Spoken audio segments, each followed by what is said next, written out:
2 years changed everything.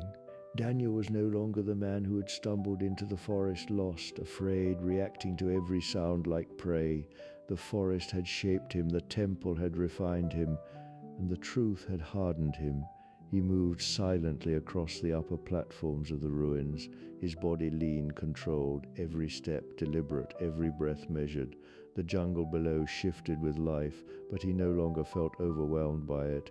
He understood it, tracked it, used it. Training had not been a choice, it had been necessity at dawn. He climbed every day, from the lowest corridors to the highest towers. He ran the ancient pathways, memorizing distances, refining speed. The spirals etched into the stone became more than guides, they became drills, reaction, escape. To positioning. At midday, he trained with weapons. His spear was no longer crude, it was balanced, hardened, reinforced with sharpened stone and bone. He practiced thrusts against hanging targets, moving shadows, even the unpredictable sway of vines in the wind. But more importantly, he trained not to fight, but to survive contact. He remembered the recordings. The creatures didn't hunt like animals. They engaged at night. He studied. The device, still functional, had become his greatest teacher. He replayed the recordings countless times, analyzing movement, timing, behavior.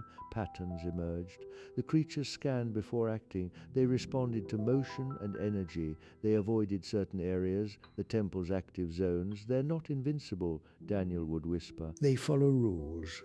He learned the temple, not just its layout, but its systems. Over time, he discovered how to trigger parts of it, small at first.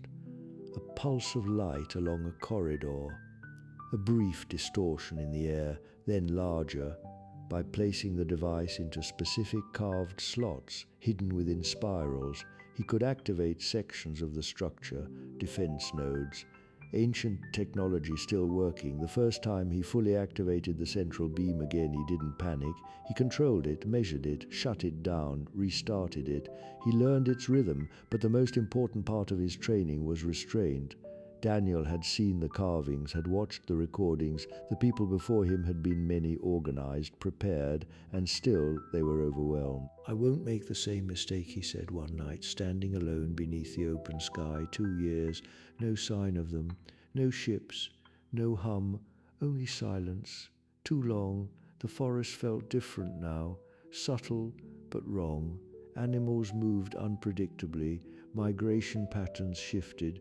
Birds that once nested near the temple no longer returned. Even the jaguar, the real one, had disappeared. Daniel noticed. Daniel always noticed. The first sign came at dusk, a flicker high above the canopy, gone in an instant. Daniel didn't move, didn't react, just watch. The second sign came at night, the hum, faint, distant but unmistakable. Daniel stood in the center of the temple, the device in his hand, the carvings glowing faintly around him.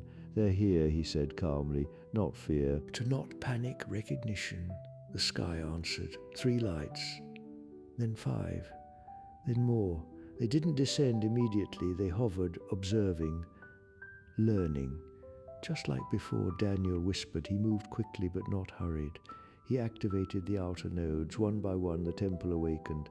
Light flowed through spirals. Corridors hummed with energy. The central beam began to form, but this time controlled, focused, ready. Daniel climbed to the highest platform below him, the jungle around him, the ancient structure above him. Them. You came back, he said. The light shifted. One descended, slower this time, careful. Daniel adjusted his stance, not to attack, but to move, to react, to survive. I'm not running this time. The air distorted. The hum intensified.